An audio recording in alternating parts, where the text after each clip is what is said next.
Hello. नमस्कार विद्यार्थियों। तो स्वागत है आप सभी लोगों का आपके अपने इस यूट्यूब चैनल राजन क्लासेस पे। तो चलिए आज के इस वीडियो में हम आपको बताने वाले हैं इंग्लिश। ठीक है, तो इंग्लिश में आज का ये जो टॉपिक है, यहाँ पे आपको अगर इस वीडियो पे आ गए हैं तो इस बात की गारंटी देता हूँ कि 4 नंबर यहाँ से लेके जाना है। तो ऐसा कौन सा टॉपिक आज हम डिस्कस करने वाले हैं जो 4 नंबर की गारंटी देता है? तो इस वीडियो को देखने के लिए पूरा अंत तक बने रहिएगा, क्योंकि ये वीडियो पूरा अंत तक देखेंगे तब आपको ये 4 क्वेश्चन 4 नंबर देने के काबिल हो जाएगा। तो चलिए बिना देर के हम शुरू करते हैं। तो सबसे पहले आपको ये बता दें कि इंग्लिश तो सभी पढ़ रहे हैं, ठीक है, प्रोज पोइट्री सब कुछ, लेकिन ग्रामर में एक ऐसा टॉपिक अभी बाकी था जो कि बहुत ज़रूरी है समझना, और इसको हम बहुत सिंपल तरीके से बताने वाले हैं। और आज का ये जो क्वेश्चन है पूरा 4 नंबर का है, ठीक है, यानी अगर ये 4 नंबर का क्वेश्चन है तो आपको ये 4 में से 4 कैसे लेना है, अगर ये क्वेश्चन समझते हैं तो आपको समझ में अच्छे से आ जाएगा। ठीक है, बाकी क्वेश्चन भी हम बारी बारी से डिस्कस करते रहेंगे। तो चलिए, हमारा एक टॉपिक आता है figure of speech. Figure of speech होता है ग्रामर में, और वहाँ से हमें फिगर ऑफ स्पीच को अलंकार बोलते हैं। तो चलिए, कुछ अलंकार ऐसे होते हैं जो 100% बोर्ड एग्जाम में पूछे जाते हैं। आज हम उसी के बारे में बात करने वाले हैं। ठीक है, चलिए तो हम पहला डिस्कस करते हैं। तो पहले नंबर पे आपका जो अलंकार है वो कौन सा है? ठीक है, तो पहले इसको नोट कर लीजिए भाई फटाफट। पहले नंबर पे जो है उसको बोलते हैं एपास्ट्रॉफी, जिसको हम बोलते हैं संबोधन। ठीक, हिंदी में उसको बोलते हैं संबोधन और इंग्लिश में बोलते हैं एपास्ट्रॉफी। तो इसको हमने अपने हैंड राइटिंग में कम्प्लीटली तैयार किया है, और उम्मीद करेंगे कि आप लोग भी इसको इसी राइटिंग में इसी तरह से सबसे सिंपल तरीके से आप लिखेंगे तो आपको पूरा नंबर मिल जाएगा। ठीक है, चलिए तो फिलहाल हम बात करते हैं, समझने की कोशिश करिएगा।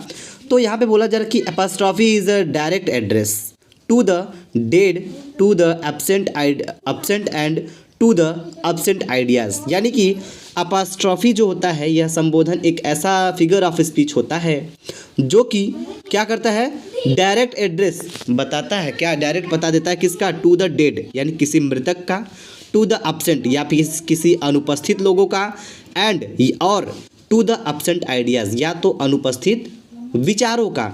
ये क्या करता है, उनको डायरेक्ट बताता है, कोई अनुपस्थित चीज़ों को बताने का काम करता है या फिर अनुपस्थित विचारों को यहाँ पे रखने का काम करता है। तो ये होता है काम संबोधन, संबोधित करता है। ठीक है, तो ये हमारा संबोधन जो है, ये देखिए अगर इसको करते हैं तो कम से कम आपको 2 नंबर खाली इसके डेफिनेशन पे मिलेगा। ठीक है, अगर आपको 4 नंबर पूरा चाहिए तो यहाँ पे आपको एक एग्जाम्पल भी देना होगा, साथ साथ हम आपको एग्जाम्पल भी देते हुए बताएंगे। ठीक है, तो देखिए नीचे हम आपका एग्जाम्पल यहाँ पे रखे हुए हैं, और एग्जाम्पल को अच्छे से एकदम नोट करिएगा, और इस एग्जाम्पल में हम ये क्लियर करेंगे। ठीक है, तो यहाँ पे एक चीज़ ध्यान दीजिएगा, ये जो एग्जाम्पल है इसमें है क्या, पहले ये समझते हैं ना। तो इस एग्जाम्पल में एक चीज़ तो क्लियर है यहाँ पे, क्या कि ओ वर्ल्ड, ओ लाइफ, ओ टाइम। ठीक है, तो ये क्या है आपका एक तरीके से अनुपस्थित चीज़ें हैं। ओ वर्ल्ड मतलब जैसे कि ओ संसार। ठीक है, और देखिए संबोधन का यहाँ पे चिन्ह भी लगा हुआ है, आपको दिख रहा होगा तो दिख रहा होगा, यहाँ पे संबोधन का चिन्ह भी लगा हुआ है।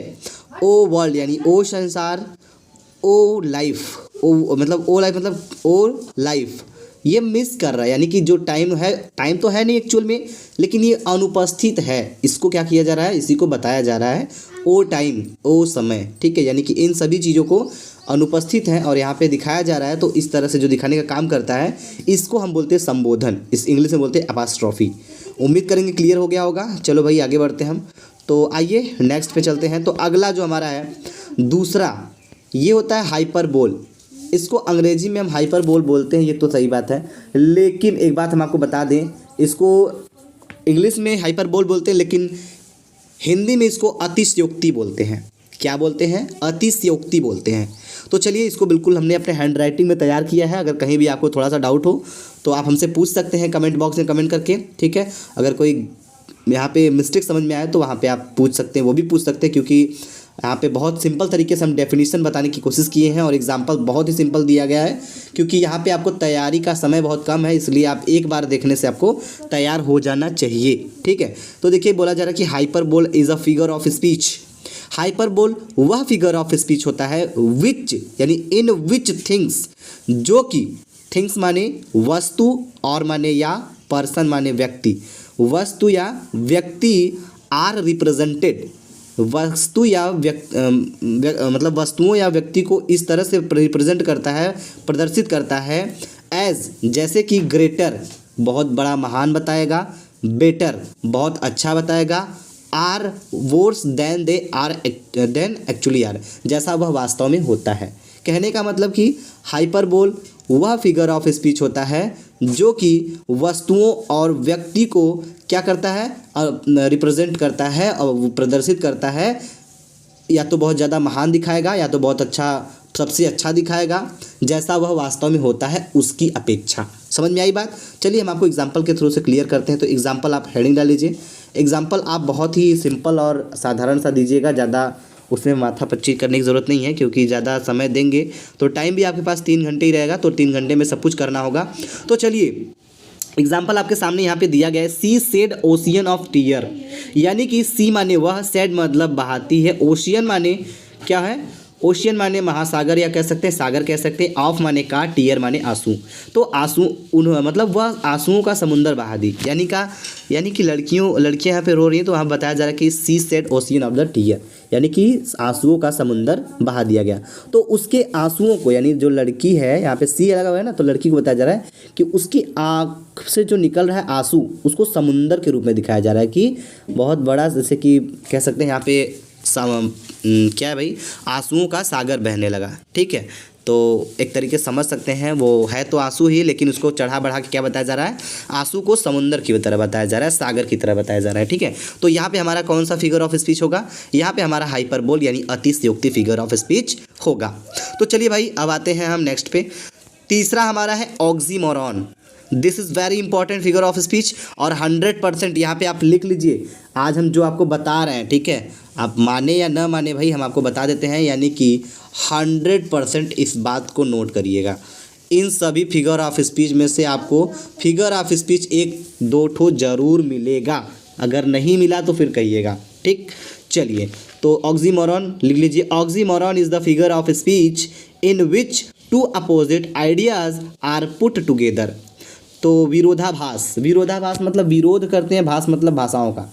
तो समझिएगा ऑक्सीमोरॉन वह फिगर ऑफ स्पीच होता है जो कि 2 अपोजिट आइडियाज यानी कि 2 विपरीत विचारों को आर पुट टुगेदर एक साथ रखता है। समझ में आया? ऑक्सीमोरॉन वह फिगर ऑफ स्पीच होता है जो कि 2 विचारों को एक साथ रखने का काम करता है।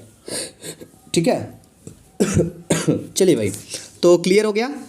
अब समझिएगा, ये तो डेफिनेशन क्लियर हो गया, और यहाँ पे बोलेगा विथ गिव 1 और 2 एग्जाम्पल। 1 या 2 एग्जाम्पल आपको देना होगा, तो ज़्यादातर यहाँ पे 1 एग्जाम्पल देना होता है, 2 तो दे देंगे तो भी अच्छी बात है। अगर 4 नंबर लेना है तो वो जितना कहेगा उतना करना पड़ेगा आपको। ठीक है, अगर बोलेगा कि डेफिनेशन के साथ 2 उदाहरण दीजिए तो डेफिनेशन के साथ 2 उदाहरण देना पड़ेगा। और 100% ऑक्सीमोरॉन किसी न किसी सेट में आने वाला है दोस्तों, इसलिए हम कहेंगे कि इसके 2 एग्जाम्पल भी आप नोट कर लीजिए। देखिए, लाइफ इज़ बिटर स्वीट। ठीक है, तो लाइफ माने जीवन, इज़ माने है, बिटर माने कड़वा, स्वीट माने मीठा। तो जीवन क्या है? कड़वा मीठा है। ठीक है, जीवन कह लीजिए या फिर ज़िंदगी कह लीजिए, जीवन कड़वा मीठा है। तो बिटर माने क्या होता है? कड़वा होता है। स्वीट माने क्या होता है? मीठा होता है। तो ज़िंदगी को यहाँ पे कड़वा और मीठा दोनों बताया जा रहा है, एक दूसरे के विपरीत कह सकते हैं, विपरीत आइडियाज़ हैं, विचार हैं, जो कि एक साथ रखे गए हैं। एक ही साथ है कि नहीं? बिटर माने कड़वा, स्वीट माने मीठा, तो एक साथ रखे गए हैं। इस एग्जाम्पल को आप ज़रूर से नोट कर लीजिएगा, क्योंकि ये ऑक्सीमोरॉन का सबसे ज़बरदस्त होगा एग्जाम्पल। ठीक, आइए दूसरा समझिएगा।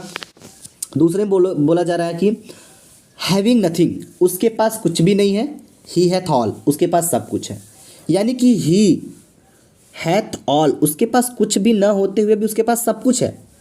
तो यहाँ पे देख रहे हैं कि यहाँ पे उसके पास कुछ भी नहीं है, उसके पास सब कुछ है, तो यह एक दूसरे के विपरीत विचार है ना, है कि नहीं है? और कहाँ रखा गया है? एक साथ रखा गया है। तो यहाँ पे हम भी कह सकते हैं कि ये हमारा कौन सा फिगर ऑफ स्पीच है? ये हमारा ऑक्सीमोरॉन फिगर ऑफ स्पीच होगा। So clear? चलो भाई, उम्मीद करेंगे कि आपको ये हमारे द्वारा 3 ठो बताने से बहुत अच्छे समझ में आया होगा दोस्तों। तो उम्मीद करेंगे आप पेन और कॉपी अगर नहीं लिए हो तो प्लीज़ पेन कॉपी ले लीजिए और इसको नोट कर लीजिएगा बस एक बार। ठीक है, एक बार ध्यान से वीडियो को देख लीजिए, दोबारा अपने आप तैयार कर ले जाओगे, आपको समझ में भी आ जाएगा कैसे क्या करना है। ठीक है, अगर नहीं आया तो बस एक बार और देख लीजिएगा, कोई दिक्कत नहीं है, क्योंकि जब तक डाउट क्लियर नहीं हो जाता तब तक उसको वॉच करते रहिए। ठीक है, चलो अब हम आते हैं नेक्स्ट पे। तो अगला जो हमारा लास्ट फिगर ऑफ स्पीच है जो कि बोर्ड एग्जाम में आने वाला है, तो ये है आपका क्या है भाई? ये है आपका ओनोमोटोपोइया। इसको बोलते हैं ओनोमोटोपोइया को हम अंग्रेजी में बोलते हैं, लेकिन हिंदी में क्या बोलते हैं ये ध्यान दीजिएगा। इसको बोलते हैं क्या, इसको बोलते हैं ध्वनि सूचक। ध्वनि सूचक का मतलब होता है कि ध्वनि माने आवाज़, सूचक मतलब सूचित करता है।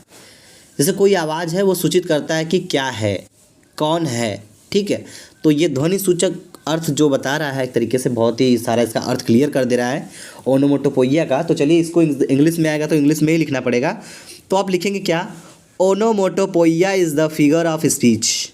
ओनोमोटोपोइया वह फिगर ऑफ स्पीच होता है इन विच, जो कि द साउंड, जो उसकी ध्वनि है, सजेस्ट बताती है, इट्स उसके मीनिंग अर्थ को। यानी कि ओनोमोटोपोइया वह फिगर ऑफ स्पीच होता है जो कि उसकी ध्वनि उसके मीनिंग को बताती है, उसकी ध्वनि उसके अर्थ को बताती है। जैसे हम एग्जांपल के तौर पे देखें तो यहाँ पे लिखा है द डॉग बार्क्स, ठीक है। तो क्या है, कुत्ता भौंकता है। तो यहाँ पे एक चीज़ देख रहे हैं, भौंकने का काम कौन कर रहा है, कुत्ता कर रहा है। तो यहाँ पे जो भौंकने का काम है वो मीनिंग को बता रहा है, ठीक है। यानी ये साउंड जो है, साउंड दिख रहा है, साउंड क्या है, यहाँ पे साउंड का जो काम कर रहा है वो बार्क है कि नहीं है, बार्क साउंड है। तो ये बार्क मतलब होता है भौंकना। तो भौंक कौन रहा है, कुत्ता। यानी ये बार्क जो है ये मीनिंग को बता रहा है, मीनिंग माने डॉग, ठीक है। तो उम्मीद करेंगे आपको ये सब कुछ एग्जांपल समझ में आ गया होगा। अगर इसमें अभी तक कोई भी डाउट है आपके साथ तो आप पूछ सकते हैं। If you have any doubt then you ask me, ठीक है। कोई भी डाउट हो किसी भी फिगर ऑफ स्पीच में तो आप बिंदास पूछ लीजिएगा। अगर आप इस पीडीएफ को पाना चाहते हैं तो आप हमें बिंदास कमेंट करिएगा, क्योंकि कमेंट करेंगे तो हम आपको ये पीडीएफ भी प्रोवाइड करा देंगे। इसका लिंक हम डिस्क्रिप्शन बॉक्स में दे देंगे या फिर आप हमारे व्हाट्सएप ग्रुप से ले सकते हैं। व्हाट्सएप ग्रुप का लिंक हम आपको डिस्क्रिप्शन बॉक्स में दिए हुए हैं, वहाँ जाके आप हमारे व्हाट्सएप ग्रुप से ज्वाइन हो सकते हैं। वहाँ पर आपको सब कुछ मिल जाएगा, ठीक है। चलिए तो थैंक यू, उम्मीद करेंगे आपको समझ में आया। तो वीडियो को आगे शेयर कर दीजिए। जय हिंद, जय भारत।